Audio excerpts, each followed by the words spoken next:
everyone, welcome back to the channel. I'm Lori from Scrapbook, and this is my layout share for April. All the layouts that I made during the month of April, I made a lot of them, partially because I was very inspired by the Paper Issues Bingo Challenge that was going on, so there were a lot of prompts to finish.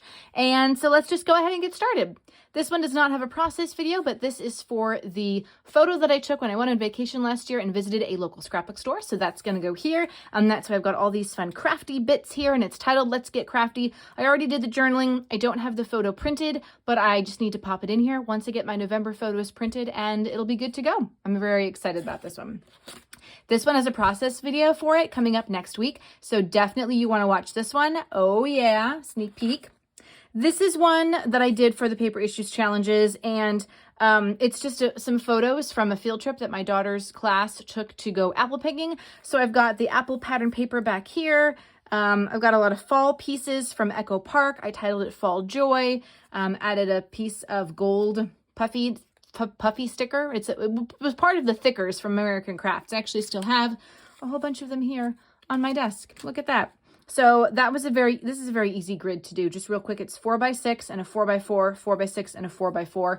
So easy. You don't even have to have photos because, like, obviously these could all be 4 photos, or one could be a cut apart, one could be journaling spot. This is a super easy design that I love doing every so often. Here's another one from Paper Issues for one of their challenges. Yes, I cut the green center out. Had a lot of fun just hand cutting these banners. These are photos of my daughter taking a dance class last fall, a hip hop dance class. This one has a process video that you might have already seen because it went live, so definitely check that one out. I did some mixed media on the background of this one using one of the stencils that was part of my haul for this month. And these are photos from when we got chosen to do a Great Pumpkin Charlie Brown party pack through a company called Ripple Street.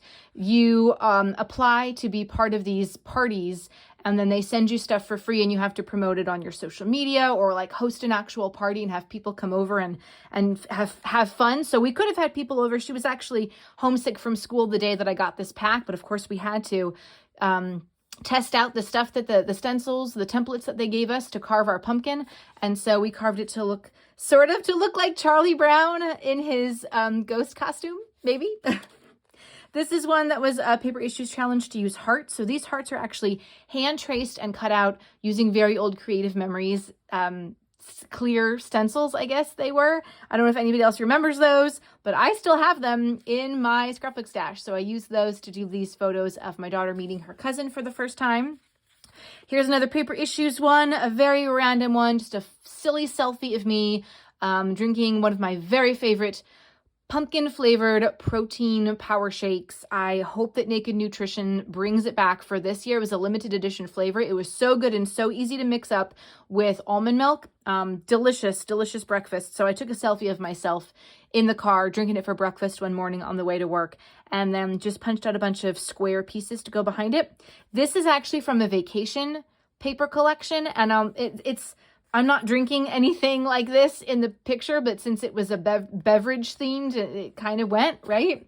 I was never going to use this paper anyway, so this was a good excuse to use it. You did see a process video for this one last month, so that has already gone live. Here's another one where I took a selfie of myself. This one was actually inspired by the layout that inspired this one, the Paper Issues layout that inspired that. And as I was putting it together, I went, oh, actually, there's a sketch. There's a Paper Issues sketch that looks like this. So I put it in for that sketch. But again, punching out squares of colorful pattern paper and then sort of creating a grid. I couldn't cut this one down, the selfie down, small enough to be like these two, but I think that's okay. And then this section is like totally different because it's the journaling and the title, but I think that's okay. You did see a process video for this cool 2-pager, which was inspired by a digital scrapbook layout. So that was off the board last month. Check that out. These are my daughter's spring school photos. I don't know if your school district does fall and spring photos. I had never heard of spring photos until my kids started going to school out here. So maybe it's a New Jersey thing, or maybe it's literally just, maybe it is everywhere, but it was not a thing when I was a kid. All right. You got fall photos, and those are your school photos for the year. I liked my daughter's spring pictures. However, you can see it has the Life Touch thing on it. I wanted this background because I didn't like these two, and I was going to have to pay extra to get this background, and I didn't want to do that. So because they sent these as like samples, I'm like, you know what? I'm just going to put those in the album. Who really cares? I wasn't going to like hand these out to a bunch of people. Anyways, oh yeah, so there we go. It all worked out, and those are the spring pictures. This one also has a process video, so check that one out. It went up last month. Here's the one that it was inspired by. So there was a paper issues sketch, I think. So I created this one of me doing another Ripple Street house party with Heinz products. And I liked the way that I did this one, and I decided to do something similar with this one. So different ways that you can do the same sketch, right? This was another paper issues one. This was me at last year's Taco Trot, which actually just reminds me, I forgot to register to get the discounted price for this year's Taco Trot. Darn it, that's okay. But yeah, and I added in a couple of the boy things, the Let's Rock stuff from last month from Coco Vanilla, because you don't have to be a boy to say, oh boy, right? You saw a process video for this one, keeping the sunflowers in that paper and just creating sort of a wreath design with embellishments. Oh, I gotta flip this one over. This is a 2-pager as well of us at the farm. So I think I've done this design before or something similar, and I liked it. So I had a lot of photos and I wanted to do it again. So there it is. This was also a paper issues challenge. So the day that I did the Taco Trot, my daughter also had her last Healthy Kids Running Series race. And so we took a photo of ourselves with our medals. I had all of these circles for the most part already punched out in my stash, so I just needed to add them to the background. There's a little bit of yellow splatter, just a lot of like random stuff from my stash, really. I really like this one. I love this background. I think this background is Vicki Boutin, actually. This is a great pattern paper. You saw me do this one, so it's a 2-pager of a concert to see Hanson over the summer. And then I also added in this 6x12 piece, which is going to go in here and is going to be adhered to the page protector. So there's that. This one you also saw a process video for. I think this was the Mix It Up Monday for last month. So doing sort of a red and a little bit of orange and pink mixed media background here for this one. This is my October project life page. So I did do some journaling, and I did remember to circle my dates. So yeah, just kind of putting in all like the random photos and things from the month, and yeah, good times. This one you did see, I think you saw a process video for, did you?